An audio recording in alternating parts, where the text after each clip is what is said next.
নমস্কার, দেখছেন ক্যালকাটা নিউজ। আমি তিথি রয়েছি আপনাদের সঙ্গে। একদিকে এসআইআর নিয়ে তরজা, আর এরই মধ্যে কমিশনের বড় পদক্ষেপ।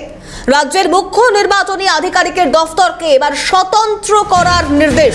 নবান্নে চিঠি জাতীয় নির্বাচন কমিশনের।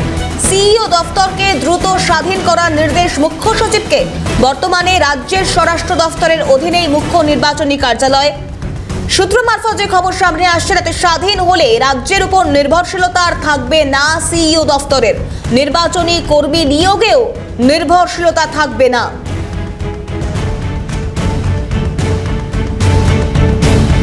খালেদ জামাল আমাদের প্রতিনিধি রয়েছেন টেলিফোন লাইনে। খালেদ, সেক্ষেত্রে এসআইআর তরজার মধ্যে কমিশনের এই বড় পদক্ষেপকে কিভাবে দেখা হচ্ছে?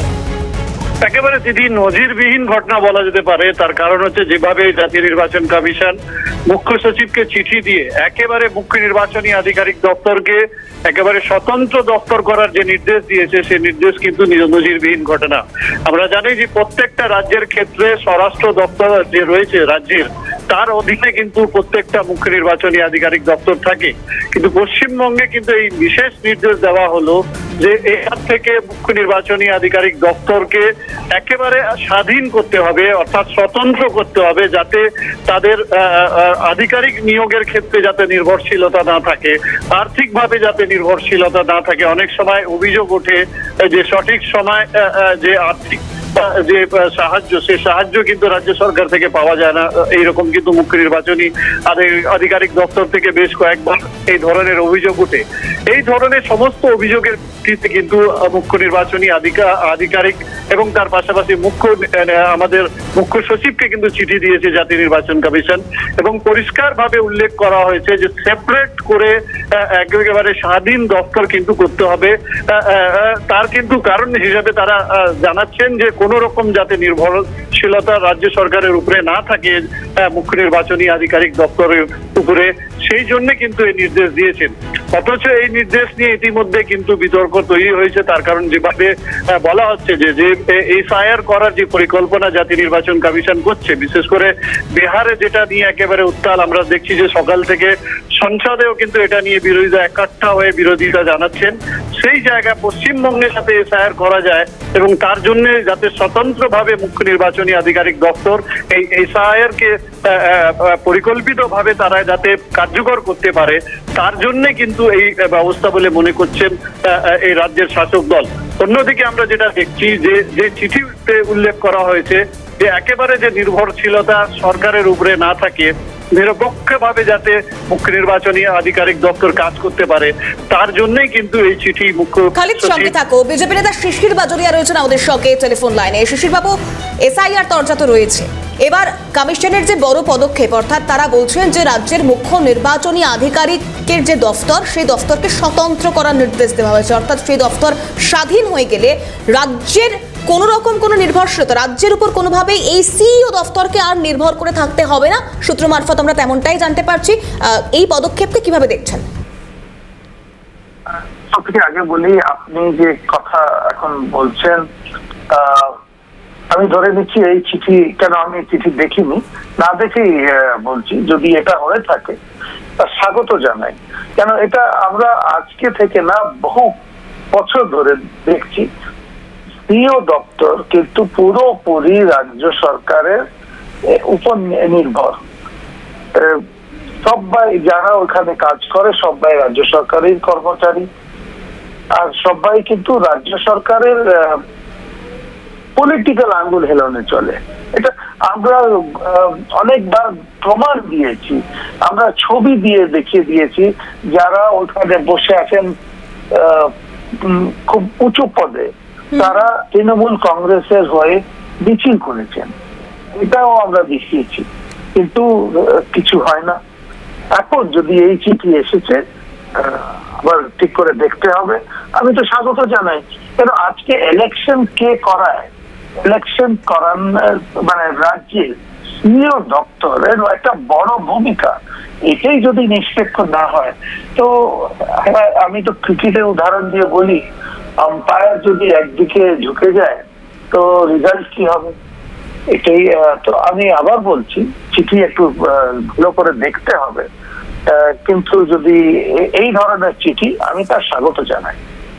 ধন্যবাদ জানাবো আপনাকে। বিজেপি নেতা শিশির বাজোরিয়া, কথা বলছিলাম তার সঙ্গে। খালিদ রয়েছে আমাদের সঙ্গে টেলিফোন লাইনে। খালিদ, সেক্ষেত্রে প্রত্যেকটা ক্ষেত্রে নির্বাচনের ক্ষেত্রে সামনে যেহেতু বিধানসভা নির্বাচন আসছে এবং এই এতগুলো আসনের নির্বাচন আমরা দেখেছি যে রাজ্যের সরকারি কর্মচারীদেরকেই এই নির্বাচনী কাজে তাদেরকে পাঠানো থেকে শুরু করে যাবতীয় বিষয় করা হয়। তাহলে এই যে পরিবর্তন বা এই যে নির্দেশ, তার কোন কোন ক্ষেত্রে পরিবর্তন আনতে চলেছে? দেখো, এর ক্ষেত্রে কিন্তু সবচেয়ে বড় সমস্যা হচ্ছে যে পরিকাঠামো উন্নয়ন, যেটা পরিকাঠামো উন্নয়ন না হলে কিন্তু এইভাবে সম্ভব না। তার কারণ হচ্ছে রাজ্য সরকারি কর্মচারী ছাড়া আলাদা করে বাইরে থেকে কর্মচারী এনে বা আধিকারিকদের এনে কিন্তু কাজ করা মুখ্য নির্বাচনী আধিকারিক দপ্তরের ক্ষেত্রে কিন্তু সম্ভব নয়। তার কারণ হচ্ছে যে নির্বাচনের মেশিনারিতে যারা কাজ করে প্রত্যেকটা রাজ্যে, সেটা কিন্তু রাজ্য সরকারি কর্মচারীরা কাজ করেন বা আধিকারিকরা যারা থাকেন তারাই কাজ করেন। সেক্ষেত্রে কিন্তু অনেকটা অসুবিধা হবে। তার কারণ হচ্ছে স্বাধীন হলেও কিন্তু যারা রাজ্য সরকারি কর্মচারীরা থাকবেন তাদের নিয়েও কিন্তু কাজ করতে হবে। তার কারণ হচ্ছে তাদের নির্ভরশীলতা যেটা আছে সেটা নিয়েই করতে হবে। তার কারণ আলাদা করে কেন্দ্রীয় সরকার বা জাতীয় নির্বাচন কমিশন যে নতুন করে কর্মচারী বা আধিকারিক নিয়োগ করবেন সেটা কিন্তু উল্লেখ নেই। সেক্ষেত্রে যদি স্বাধীন করেও দেওয়া হয় কিন্তু তারপরেও কিন্তু রাজ্য সরকারি কর্মচারীদের উপরেই নির্ভর থাকবে এই সমস্ত নির্বাচনী পরিচালনা করার যে ব্যবস্থাপনা, এবং সেক্ষেত্রে কিন্তু একটা বড় সমস্যাও তৈরি হতে পারে। এবং সেই জন্য কিন্তু এই চিঠিটা উল্লেখ করা হয়েছে। এখন পর্যন্ত রাজ্য সরকারের যে অবস্থান সেটা স্পষ্ট নয়, যেহেতু চিঠি আজকে যেটা আমরা জানতে পারছি যে আজকেই মুখ্য সচিবের কাছে পৌঁছেছে। সেক্ষেত্রে আগামী দিনে এটা নিয়ে কি ভাবনা চিন্তা রাজ্য সরকারের আছে সেটা তাদের অবস্থান দেখে স্পষ্ট হবে। তবে জাতীয় নির্বাচন কমিশন যে জিনিসটা তারা করতে চাচ্ছেন সেটা হচ্ছে যে একেবারে নিরপেক্ষ ভাবে যাতে মুখ্য নির্বাচনী আধিকারিক দপ্তর কাজ করতে। সুজন চক্রবর্তী রয়েছেন টেলিফোন লাইনে। সুজন বাবু, নবান্নে ইতিমধ্যে জাতীয় নির্বাচন কমিশনের তরফ থেকে চিঠি এসেছে, রাজ্যের মুখ্য নির্বাচনী আধিকারিকের দফতরকে স্বতন্ত্র করবার নির্দেশ রয়েছে। সেক্ষেত্রে দেখুন, রাজ্যের নির্বাচনী কমিশনকে স্বতন্ত্র করার অর্ডার এসেছে দিল্লি থেকে। এই কথাটার মানে কি দাঁড়ালো? তাহলে রাজ্যের নির্বাচন কর্মী যারা থাকবেন সবই কি স্বতন্ত্র হবেন, নাকি কর্মীরা রাজ্য সরকারের থাকবেন অথচ অফিসটা স্বতন্ত্র হবে? আমি জানি না এটা হঠাৎ করে কেন করার প্রয়োজন হলো। কিন্তু এটা কি রাজনৈতিক দলগুলোর সঙ্গে পরামর্শ করে করা হয়েছে?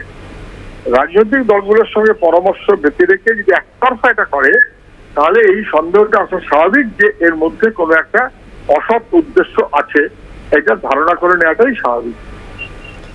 ধন্যবাদ সুজন বাবু। সিপিএম নেতা সুজন চক্রবর্তী, কথা বলছিলাম তার সঙ্গে। খালিদ রয়েছে আমাদের সঙ্গে টেলিফোন লাইনে। খালিদ, রাজনৈতিক নেতৃত্বদের কথা তুমি শুনছো এবং সেক্ষেত্রে দাঁড়িয়ে যে প্রতিক্রিয়া তারা দিচ্ছেন, কোথাও একটা অন্যরকম কোনো অভিসন্ধির গন্ধ বাম নেতা পাচ্ছেন বা বিজেপি এই গোটা ঘটনাকে স্বাগত জানাচ্ছেন।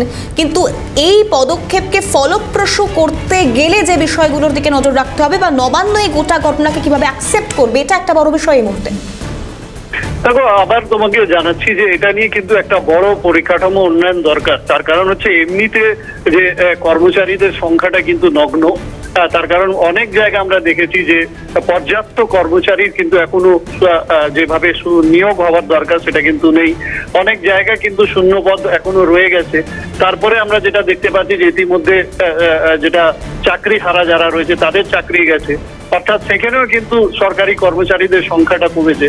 সামগ্রিকভাবে যদি বলা যায় যে এই নিয়মকে কার্যকর করার জন্য একেবারে সমস্ত পরিকাঠামো রদবদল করতে হবে, না হলে কিন্তু যে চিন্তা ভাবনা জাতীয় নির্বাচন কমিশন করছে, যেটা মনে করা হচ্ছে, সেই চিন্তা ভাবনা কিন্তু বাস্তবায়িত করা খুবই কঠিন।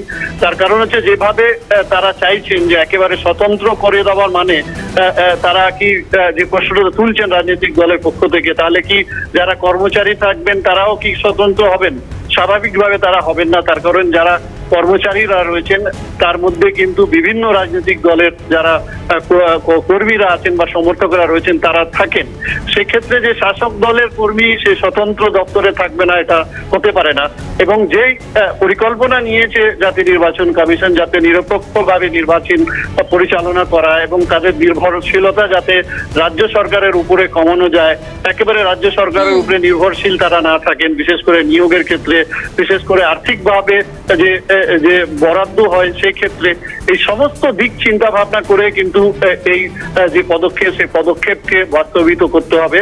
না হলে শুধুমাত্র একটা নির্দেশিকা পাঠিয়ে দিলে এবং রাজ্য সরকার সেটা অ্যাকসেপ্ট করবে কিনা, গ্রহণ করবে না কিনা, এটাও কিন্তু একটা বড় প্রশ্ন।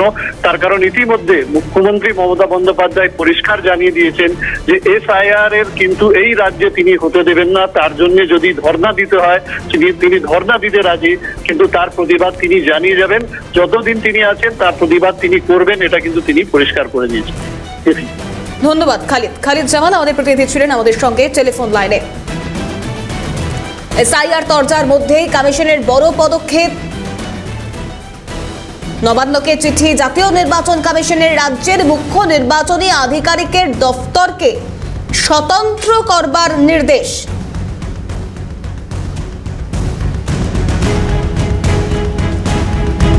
নবান্নের চিঠি জাতীয় নির্বাচন কমিশনের, সিইও দফতরকে দ্রুত স্বাধীন করার নির্দেশ মুখ্য সচিবকে। বর্তমানে রাজ্যের স্বরাষ্ট্র দফতরের অধীনে রয়েছে মুখ্য নির্বাচনী কার্যালয়।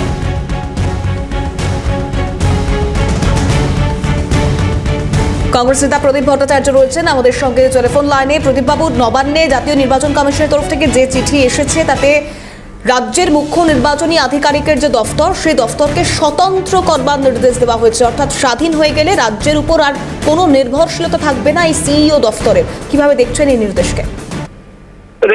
তিনি এই চিঠি লিখেছেন, তিনি ভারতবর্ষের সংবিধান এবং ভারতবর্ষের নির্বাচন পরিচালন ব্যবস্থার গতিবিধি সম্পর্কে একেবারেই ওয়াকিবহাল নন, এটা আমি বুঝতে পারছি। এবং আপনারা এই সমস্ত গণ্ড মূর্খদের খবরাখবর প্রচার করেন, এতে ওরা উৎসাহ বোধ করে। আর একটা স্টেটের যে মুখ্য যাকে বলে চিফ ইলেকটোরাল অফিসার বলে, ওকে চিফ ইলেকটোরাল অফিসার যিনি হন, তিনি কার দ্বারা নিয়ন্ত্রিত হন? তিনি নিয়ন্ত্রিত হন নির্বাচন সদনের দ্বারা, অর্থাৎ নির্বাচন কমিশনের দ্বারা। নির্বাচন কমিশন তাকে কিভাবে চয়েস করে? না, চয়েস করে স্টেট গভর্নমেন্টের কাছ থেকে নাম চায় 3-4টে, তার মধ্যে থেকে একজনের নাম তারা বাছাই করে নেয়। এইটা পদ্ধতিগত ব্যাপার। আমরা অনেক কাল থেকে বলে আসছি যে নির্বাচন কমিশনকেই একটি আলাদা গুরুত্বপূর্ণ স্বশাসিত প্রতিষ্ঠান যেমন আমরা গণ্য করি, সেটা গণ্য করতে গেলে পরে যেটা সব থেকে আগে দরকার সেটা হচ্ছে নির্বাচন পরিচালনার হাত পা গুলোকে নির্বাচনের দ্বারা নির্বাচিত করতে হবে। কিন্তু নির্বাচন পরিচালনা করার মাথাটা হচ্ছে নিরপেক্ষ, কিন্তু হাত পা সবই হচ্ছে রাজ্য সরকারের। ফলে রাজ্য সরকার ডাউন লেভেলে, তার মানে বুথ লেভেলের ইলেকশন পরিচালনার সমস্ত দায়িত্ব, পোলিং এজেন্ট বলুন, পোলিং অফিসার বলুন, ফার্স্ট পোলিং এজেন্ট বলুন, সেকেন্ড পোলিং বলুন, সমস্ত কিছুই হচ্ছে স্টেট গভর্নমেন্টে। এবং আজকে যদি যেটা উনি চিঠিতে লিখেছেন, কেন লিখেছেন আমি জানি না, কিন্তু এইটা করতে গেলে পরে প্রথমেই যেটা করা দরকার, এক, ভারতের সংবিধানের কতগুলো ধারা পরিবর্তন করা দরকার। দুই, রিপ্রেজেন্টেশন অফ পিপলস অ্যাক্ট, অর্থাৎ নির্বাচন কিভাবে পরিচালিত হবে বা নির্বাচন কমিশন কেমন করে কাজ করবে সেই সংক্রান্ত যে নিয়মাবলী আছে তার পরিবর্তন করা দরকার। তিন, প্রত্যেকটি স্টেটেই নির্বাচন কমিশনের লোক নিজস্ব ভাবে নিয়োগ করা দরকার। যেমন IAS, IPS আছে, IRS আছে, IES আছে। এরকম ভাবে নির্বাচন পরিচালনা করার জন্য একটা UPSCর আলাদা স্ট্রিম ডেভেলপ করা দরকার, ক্যাডার স্ট্রিম তৈরি করতে হয়। মানে তো বুঝতে পারলেন, UPSCর একটা আলাদা স্ট্রিম তৈরি করতে হবে IAS, IPS এর মতো, যারা ইলেকশন পরিচালনা করবেন ডিস্ট্রিক্ট লেভেল, স্টেট লেভেল এবং স্টেট লেভেল এবং ন্যাশনাল লেভেলে। ঠিক আছে, ধন্যবাদ প্রদীপ বাবু। কংগ্রেস নেতা প্রদীপ ভট্টাচার্য কথা বলছিলাম তার সঙ্গে। তৃণমূল নেতা বৈশ্বনাথ চট্টোপাধ্যায় রয়েছেন আমাদের সঙ্গে টেলিফোন লাইনে। বৈশ্বনাথ বাবু, যে বিষয়টা নিয়ে আপনার প্রতিক্রিয়া নিতে চাইবো, কারণ ইতিমধ্যেই নাকি নবান্নের চিঠি এসেছে জাতীয় নির্বাচন কমিশনের তরফ থেকে, যে রাজ্যের মুখ্য নির্বাচনী আধিকারিকের দফতর তাকে স্বতন্ত্র করবার নির্দেশ দেওয়া হয়েছে, কিভাবে দেখছেন? জানি না, বিহারে, মহারাষ্ট্রে, দিল্লিতে নানান তো অভিযোগ এসছে, ভোটার লিস্টে নানান ধরনের ঘটনা বিজেপি তরফ থেকে করা হয়েছে। ওরা জেদবার যে মহারাষ্ট্রের কথা বলে ওটা ভোটার লিস্টে কারচুপি। বিহারেও শুনছি এতগুলো লক্ষ মানুষের ভোটের নাম বাদ দেওয়া হওয়ার চেষ্টা হচ্ছে। এই ধরনের কোন ষড়যন্ত্র আছে বলেই তো সবাই বলছে। তো আমরা নিশ্চিতভাবে এটা নজর রাখবো ওনারা কি করতে চাইছেন। নির্বাচন কমিশনের ডিসরেসপেক্ট করার জন্য, নির্বাচন কমিশন যদি কোনো একটা পার্টিকুলার বিজেপি পার্টির জন্য কাজ করার চেষ্টা করে, স্বাভাবিকভাবেই আজকেও পার্লামেন্টে সবাই মিলে প্রতিবাদ করেছে। বিহারের ভোট নিয়ে ওরা নাম বাদ দিতে চাইছে। 2024-এ যারা বৈধ ভোটার ছিল, যাদের ভোটে নরেন্দ্র মোদী প্রধানমন্ত্রী হলেন, আজকে তারা অবৈধ হয়ে গেল রাতারাতি। এই জিনিস চলতে পারে না। যেটা নিরপেক্ষতা একটা স্ট্যাটুটারি বডির কাছে, একটা কনস্টিটিউশনাল বডির কাছে লোকে ইন্ডিপেন্ডেন্ট আর নিউট্রাল একটা চেষ্টা করে। এখন সেটা না করে তাহলে তো খুবই বাজে, খুবই খারাপ আমার পক্ষে। ধন্যবাদ বৈশ্বনাথ বাবু।